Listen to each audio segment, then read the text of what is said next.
Welcome to Creation, seeing real science in a different way.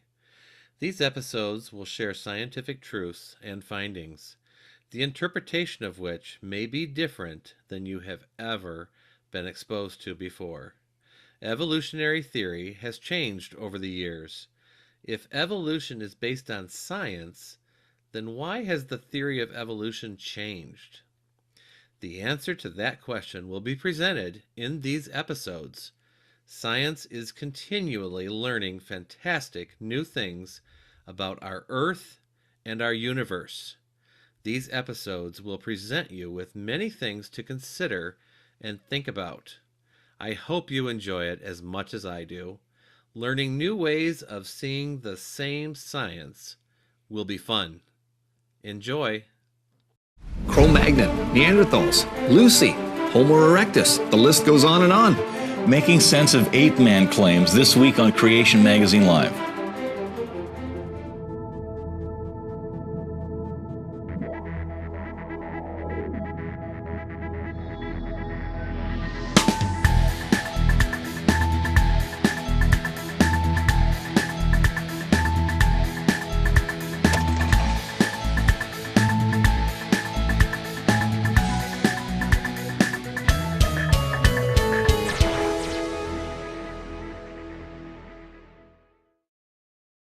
Welcome to Creation Magazine Live. My name's Richard Fangrad. And I'm Calvin Smith. Our topic this week is making sense of ape man claims.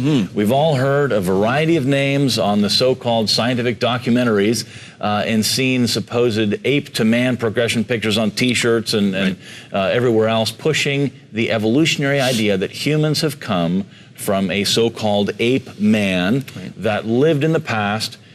What are these fossils that scientists have found? And how would a Bible-believing Christian, a creationist, explain them? That's our question. Yeah, I mean, there are many sometimes conflicting claims about so-called ape men. Right.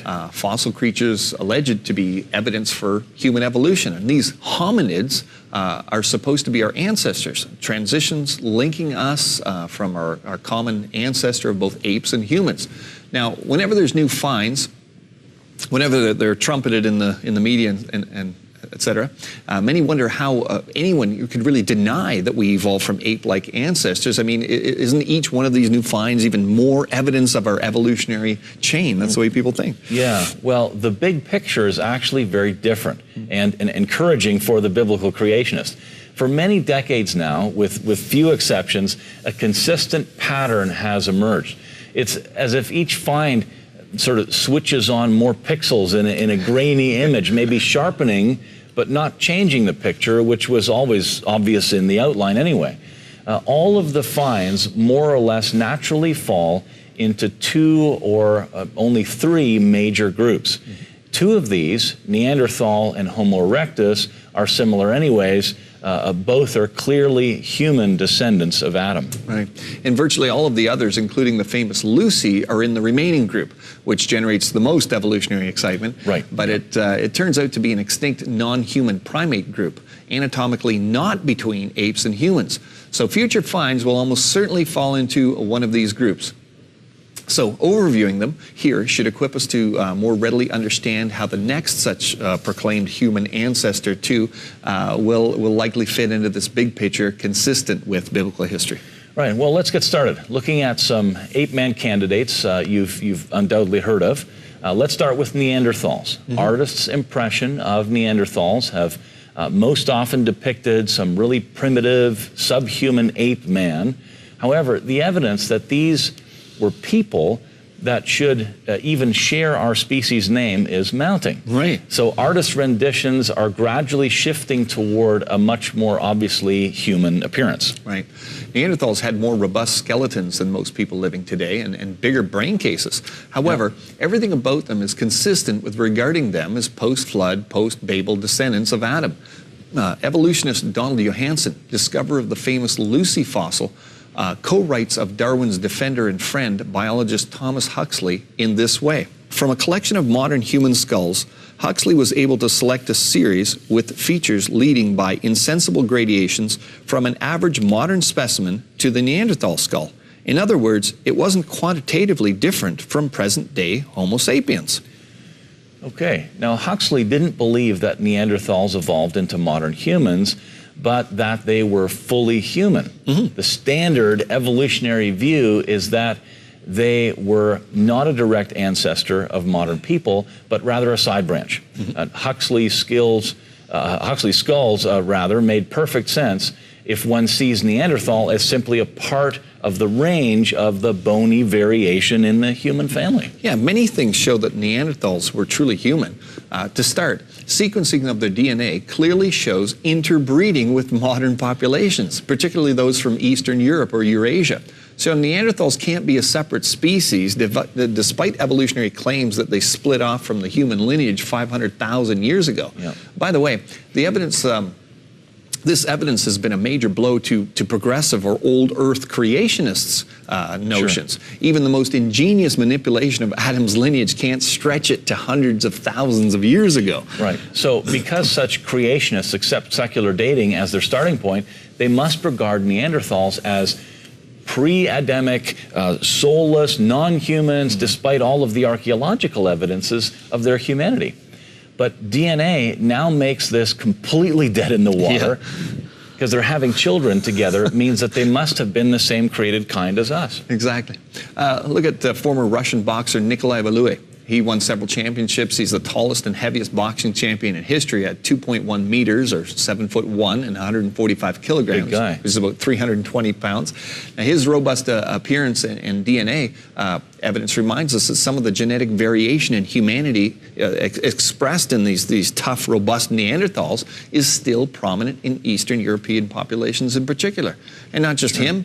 WWE superstar Brock Lesnar, former UFC light heavyweight champion Chuck Liddell, heavyweight champion Cain Velasquez, all of these guys have features that would be commonly associated with what people call archaic humans.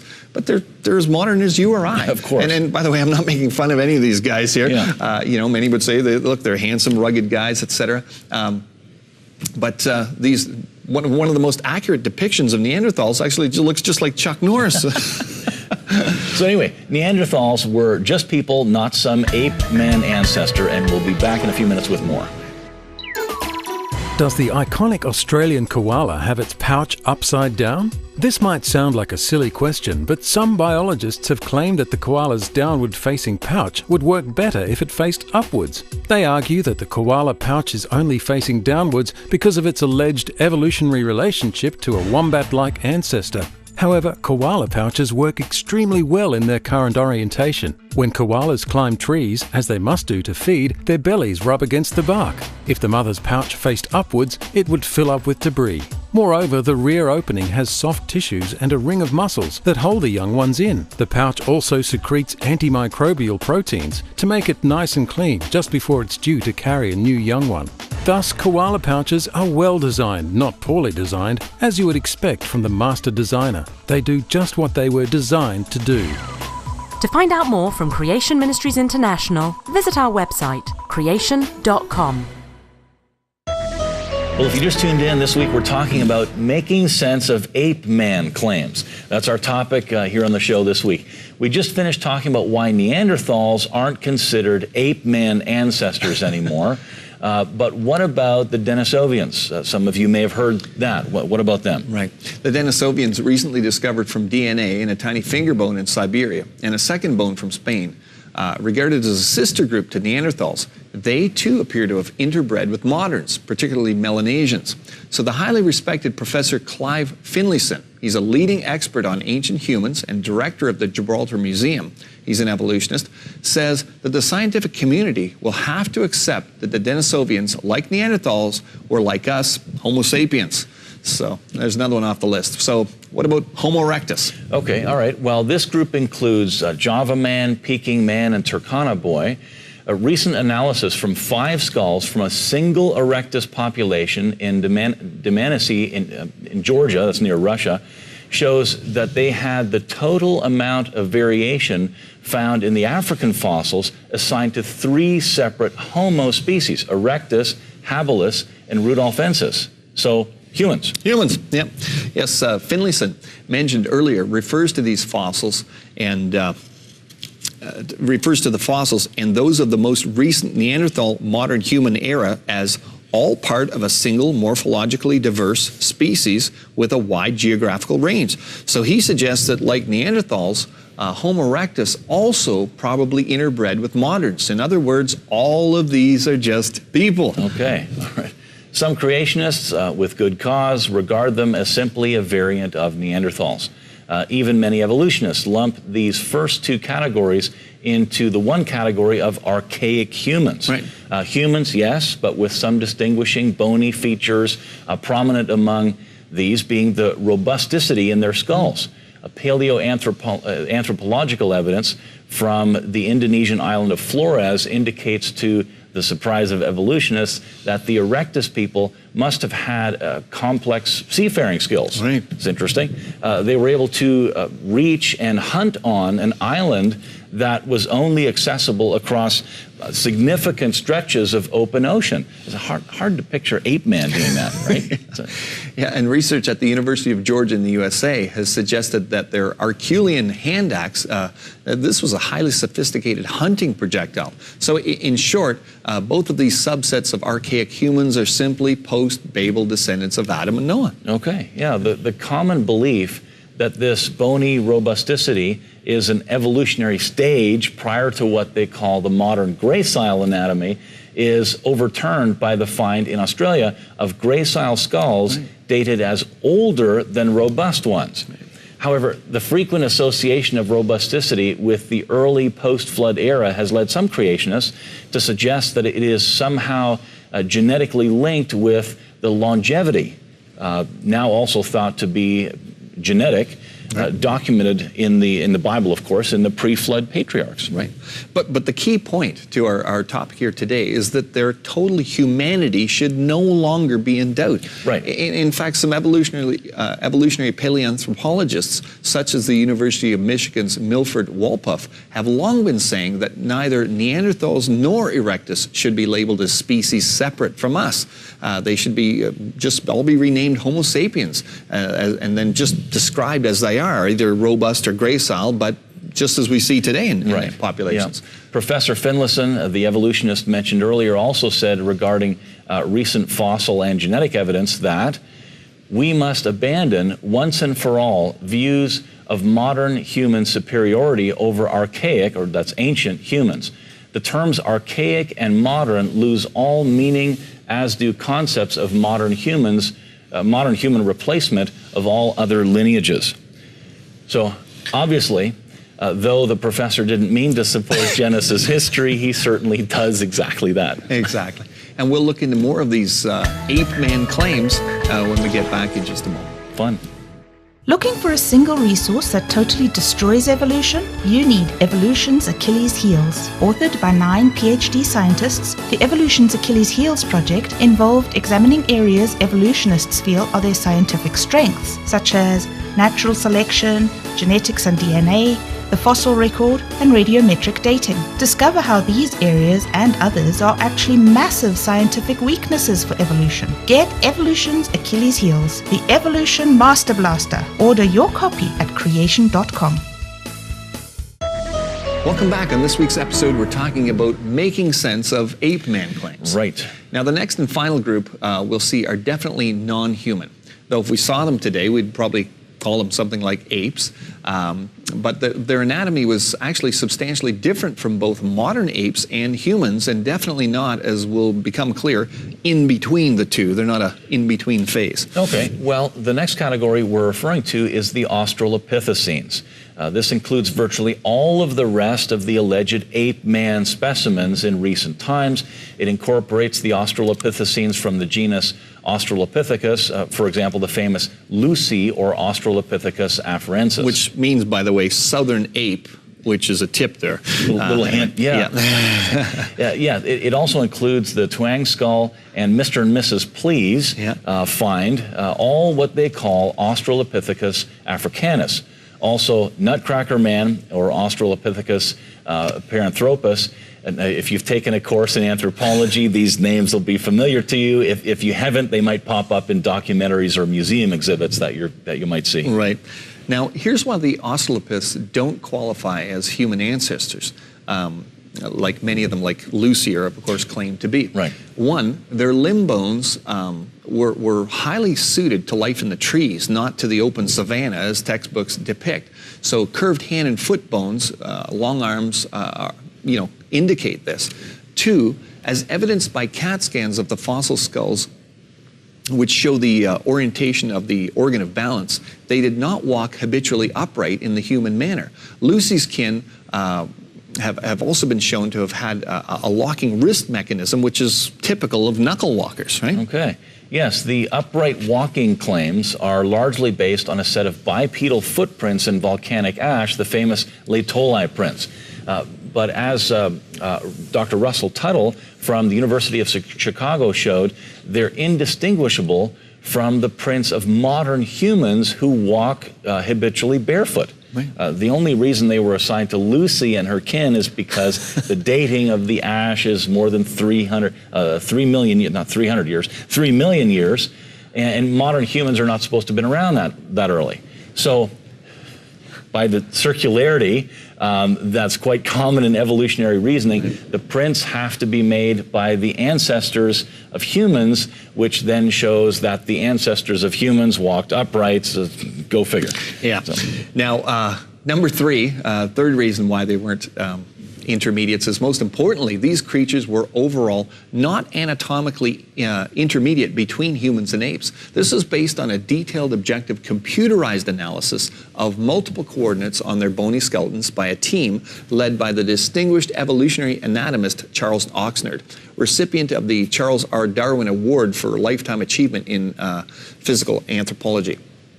The total anatomical coordinates of the three groups, modern apes, modern people, and the Australopiths, were plotted in a 3D morphometric space, as it was called. Evolutionary expectations were clear. People should cluster in a blob at one position in the space, apes at another, and of course Australopiths somewhere in between. Sure. Yeah.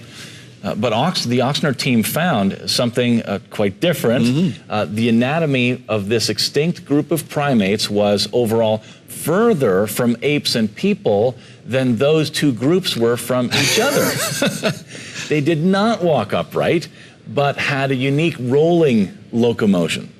Importantly, Oxnard did not regard them as ancestral to people. For decades now, there's been one variety of Australopith after another trumpeted as the latest spectacular find, allegedly supporting human evolution. But nothing has changed the overall big picture. That's right. And it seems unlikely to change with any number of future finds of new variety of Australopiths or of archaic humans, for that matter. The reason's pretty straightforward. The notion that humans evolved from ape-like creatures is simply wrong. Okay. And we're going to have more about this when we get back.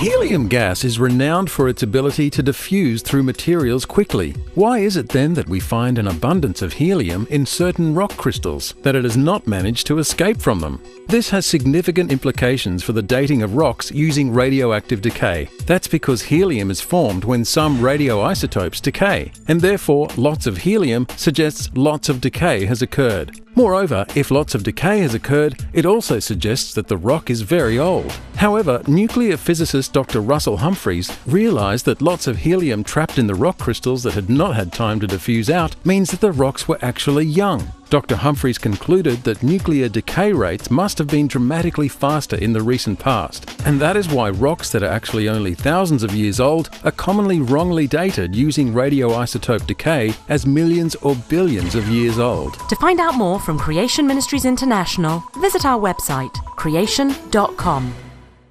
Our subject this week is making sense of ape-man claims. That's the topic. Now, so far, we've come to see that all of the supposed ape men we've looked at so far fall into one of two categories: humans or ape-like creatures. Now, obviously, some evolutionists would disagree with us. What evidence would they try to show to refute that? Right. Well, let's take a look at one of the most recent exhibits on human evolution shows. On the 18th of December in 2015, the British Museum of Natural History opened their new Human Evolution exhibition. Okay. Now, as you walk through it, it of course begins with the usual assertion of the fact of evolution with a sign that reads this: The fossil record shows that the human family tree is made up of many ancient relatives and that ape-like ancestors evolved into us. Most significantly, however, it goes on to say exactly who our direct ancestors were within this family tree is a subject of scientific debate. And this admission is reflected throughout the exhibition. Great. Speaking of the first display, museum paleontologist Professor Chris Stringer commented, he said, well, we've attempted here to represent about 7 million years of human evolution on one diagram, and you'll notice a lot of skulls there with very different species names. But you'll notice also, unlike many of these depictions, we haven't joined them up with the lines of their ancestors and descendants, and that's a reflection of the uncertainty about how those forms are related. Right. Awesome. Now, also significant is that the chart contains just two main groups, one identified as humans and the other as Australopithecines. And there's nothing bridging them. Right. In other words, despite being there's a lot of different species, he's found it impossible to put them in an order showing a clear evolutionary progression from ape-like creatures to man. Species such as Homo neanderthalis, which is Neanderthal man, and Homo erectus, which is Peking man, are placed in the blue area and are described as humans with just one species. Homo sapiens in the subgroup, which is modern humans. Now, species such as Australopithecus afarensis and Australopithecus africanus are placed in the orange area, as described and described obviously as Australopithecines. As mentioned earlier, since Australopithecine means southern ape, one might reasonably conclude that all these different species, collectively known as hominins, should be classified as either apes or humans with no clear examples of something that's in between, an ape-man type of thing. And you go further inside the exhibition, there's these reconstructions of the heads and faces of various human species, right? Homo sapiens, Homo erectus, Homo neanderthalis, Homo antecestor, Homo heidelbergensis, and Homo floresiensis. And what's so striking, however, is their similarity rather than their differences. They are all so clearly so very human. So in contrast, the fossil skulls of the Australopithecines, they're so clearly ape-like. Right. Again, where there are transitional forms linking Australopithecines to humans, or actually, where are they? Toward the end of the exhibition, there is a full reconstruction of a Neanderthal man, leaving no doubt that despite all that's been said about this species in the past, the museum scientists understand him to be fully human. Given their difficulties identifying a plausible evolutionary progression showing how Australopithecines slowly turned into humans, how can evolutionists be so confident that this is what actually happened? That's the question. Exactly. The answer has more to do with philosophy than science. Evolutionists are committed to the doctrine of philosophical naturalism, the belief that everything can and should be explained only by natural processes. That's it. According to evolutionist Professor Paul Davies, science takes it as its starting point that life wasn't made by a god or a supernatural being. It happened unaided and spontaneously as a natural process. So in a no-God mindset, well, evolution must have occurred somehow, even if we don't see the evidence for it, and he's redefined science to mean naturalism. Right, yeah. So what's the conclusion here? When you hear the next sensational evolutionary claim that they've just found a new ape man, you can rest assured what they found is either the remains of a fellow human or the remains of an ape. Science once again shows that the Bible's history is true, regardless of how evolutionists want to interpret the facts. And we'll be right back with our In the News section. That's going to be interesting. Stick around. Creation Ministries International focuses on the Bible's first book, Genesis, and the creation-evolution issue. Many of our speakers are scientists with PhDs who, before joining CMI, were employed in various scientific fields.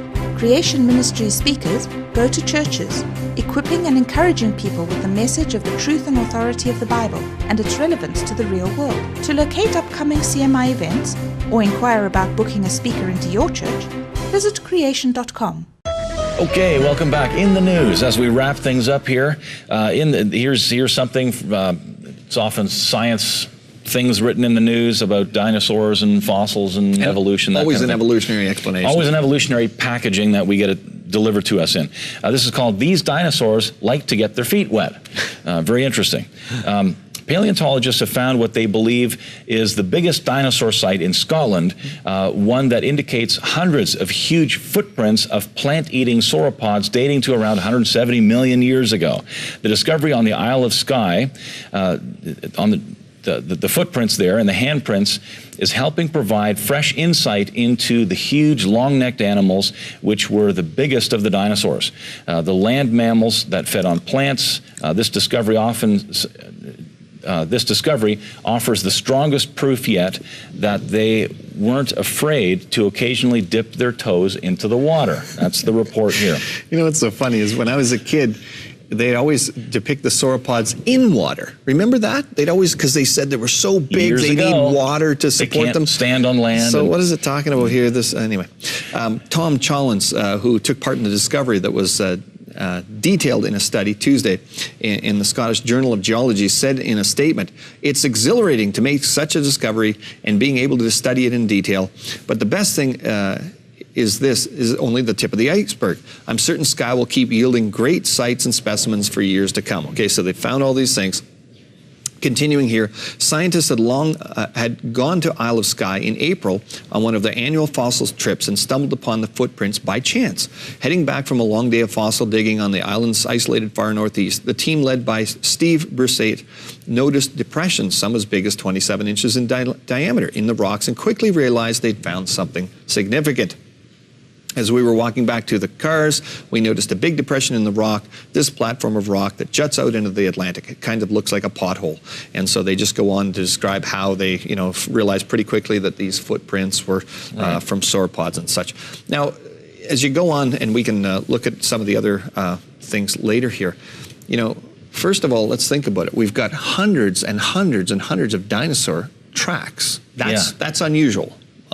But what's really unusual is the fact that the dinosaur prints were preserved. I mean, here they're talking about where they weren't, they were in a watery environment and their footprints have been preserved. I'm sure you've taken the kids to a beach. Yes, yeah. And you walk down the beach and the footprints are there. The question is, how do they get fossilized? Right. Why? How does that happen? Right, because we see this animals doing this all the time, but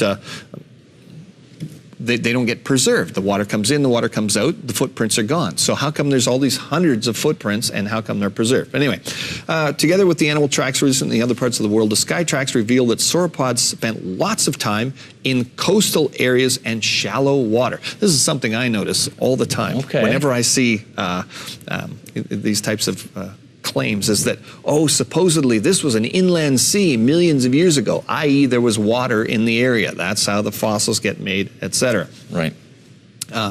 And we're not solely land-based. There have been previous discoveries suggesting this was the case, but Brusette said Skye was a slam dunk site that supported that theory. Okay, so they're in these shallow waters. Well, see, once again, this whole news article is packaged in an evolutionary way.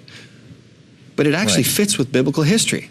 Big flood, about 4,500 years ago, lots of creatures running for their life, lots of minerals in the water, great way to preserve all the footprints. Yeah. Great way to understand this. So Great. Next week on Creation Magazine Live, the biblical basis for modern science. We'll see you then.